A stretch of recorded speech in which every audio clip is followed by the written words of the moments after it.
There we go. Hello, everyone, and welcome to Sunday School. We're happy to see you all here again. Today, we're going to be hearing the story about Joseph, the son of Jacob, and of his dreams. So Father Marshall will tell you a little bit about his dreams, and then Mrs. Brown will show you a craft. So go ahead, Father Marshall. Let's hear about Joseph. Right. So Joseph was the 11th son of Jacob, who we also know as Israel. And of those 11 sons, Joseph was kind of the smallest. He was sort of the runt of the litter, but at the same time, his father loved him very much. In fact, that got him into trouble because one of the things that we remember Joseph about him is that his father gave him a special set of clothes. Some people remember it as the coat of many colors. Another translation from the ancient Hebrew is the robe with long sleeves. Can you guess why long sleeves would be bad for someone to get, Marissa? I could guess. What would that be? I would say because it would probably make it very difficult to work. You know, that is true. And the funny thing is that's exactly what gets Joseph in trouble. You see, he goes to find his brothers, and of course he's wearing his robe with long sleeves, the coat of many colors, a very expensive garment, not built for working, and they're all working really hard. And he goes to them and he kind of checks up on them, and you know, they're working, but they're playing too, and you know, he's going to get them in trouble with their dad if he goes back and tattles on them. So they're all hanging out and talking, and Joseph says, "Hey, brothers, I had this amazing dream. Can I tell you about it?" And they roll their eyes and say, "Sure, if it'll pass the time."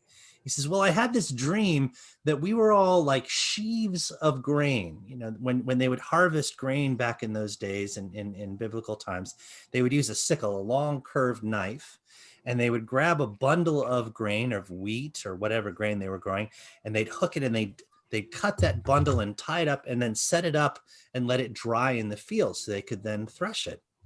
So I said, I had this dream that each of us was a sheaf of grain, and all your sheaves bowed down toward me. And they were like, oh, he's putting on airs. But wait, he says, I had another dream.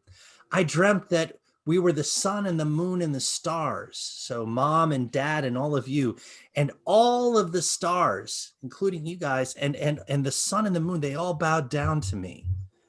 And that was enough. Those guys had had it.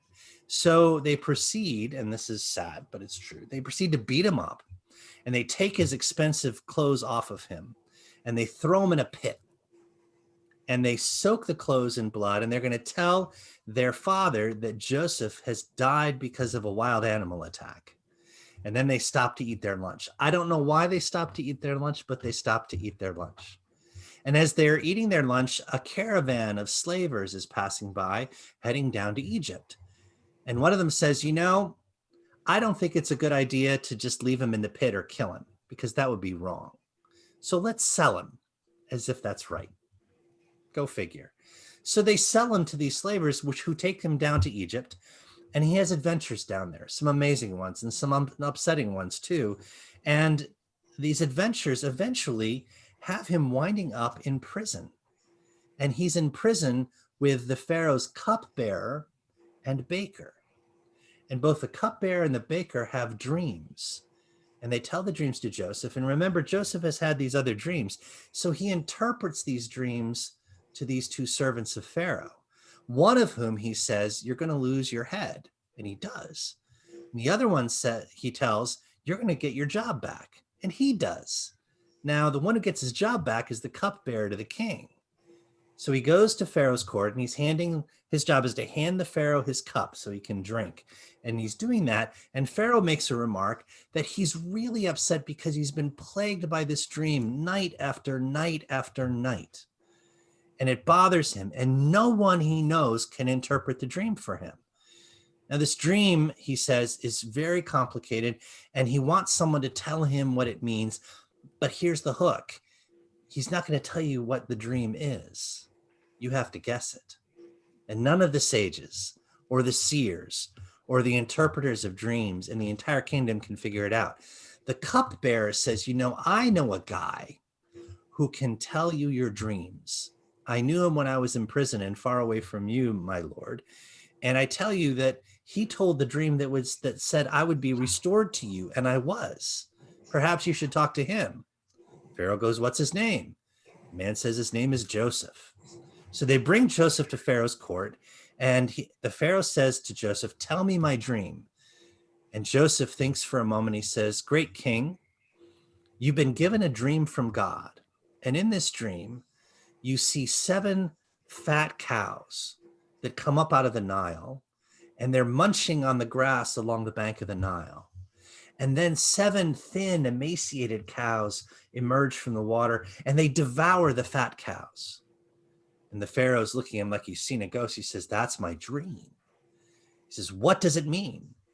And Joseph says, this dream has been given you from my God. He is telling you that there will be 7 fat years, 7 years to gather in a harvest of grain. There will be more grain than you can possibly eat in your kingdom. But then after that will become 7 lean years where there will be famine. And the 7 fat years are intended so that you can build and save provisions for the hungry time. Well, Pharaoh is so moved by the wisdom of Joseph that he orders that Joseph be in charge of this massive public works project to build these huge storehouse cities to take all of the surplus grain and store it and save it.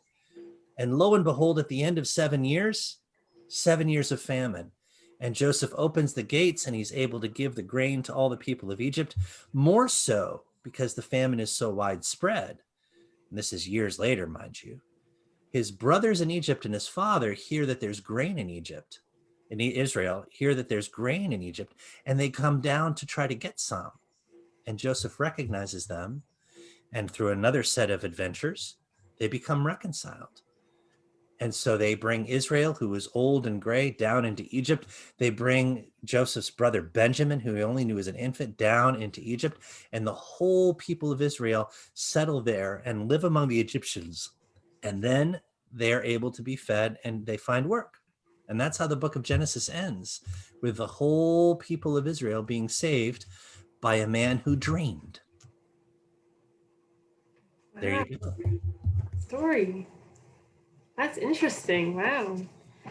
You know, what's really interesting is this the idea of the dreams and how important the dreams were in this story. Both the dreams that Joseph had and the dreams that he was able to interpret. They were very special. They meant a lot. We still have dreams a lot today too, right? Oh yeah.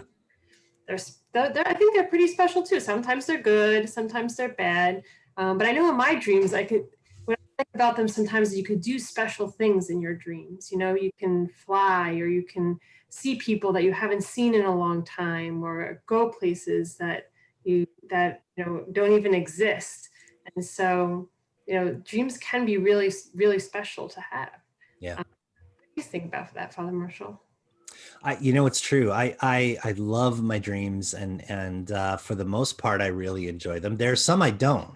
You see, as a priest, I have church anxiety dreams where I'm at church and I can't find my vestments, or I can't find my prayer book, or I can't get the service, which I'm responsible for making sure advances to the next step. I can't get the sermon to end, or I can't find the amen at the end of a prayer, and it keeps going on, and I see people's eyes rolling, and I get very anxious. Those are the dreams I don't enjoy.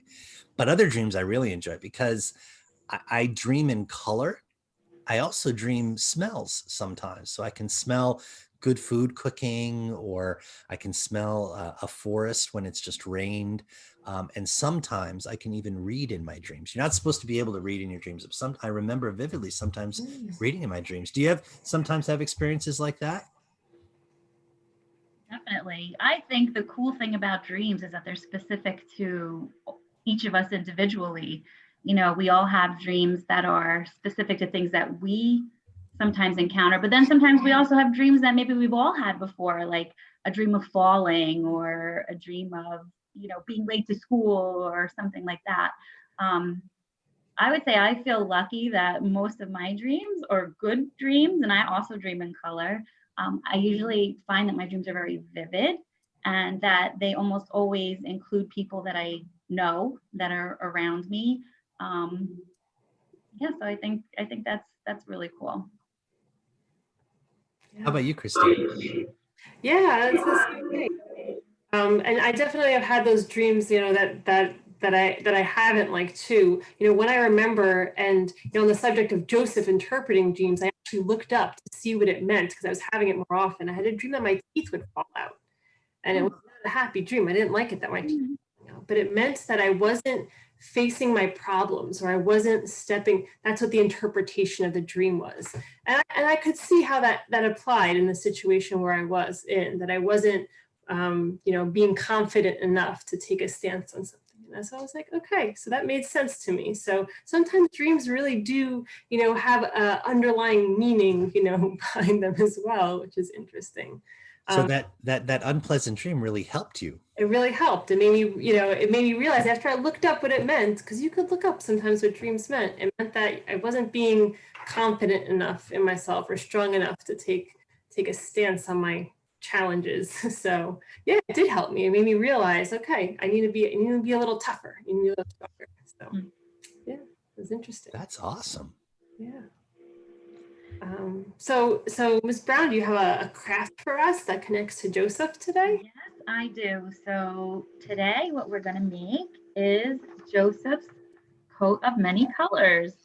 So we will add the link down below that will give you access to this template of Joseph's long sleeve coat.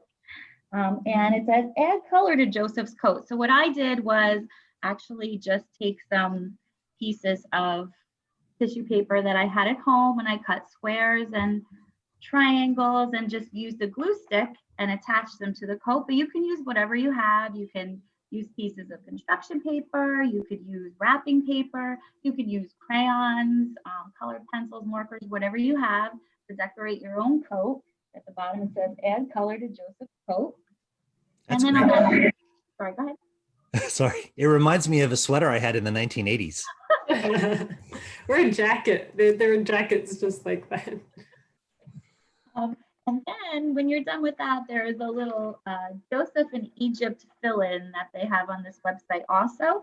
And it's like a puzzle. So you just fill in the answers to the questions. And then at the bottom, it says, what can the story of Joseph being sold into Egypt by his brothers teach us about how we should respond when others have treated us badly? And I do not have the answers to this. So please don't ask me. But it's something fun to do, maybe for the older kids after they're done decorating their coat of many colors. Yep. And we'll put the link down below. Yeah. Well, it was great seeing you all again for Sunday school. Now we're going to take a break next week, so we will not have Sunday school next week. But stay tuned for when we'll start back up in November again. Great seeing you all. Take care. Bye-bye. Bye-bye. Bye.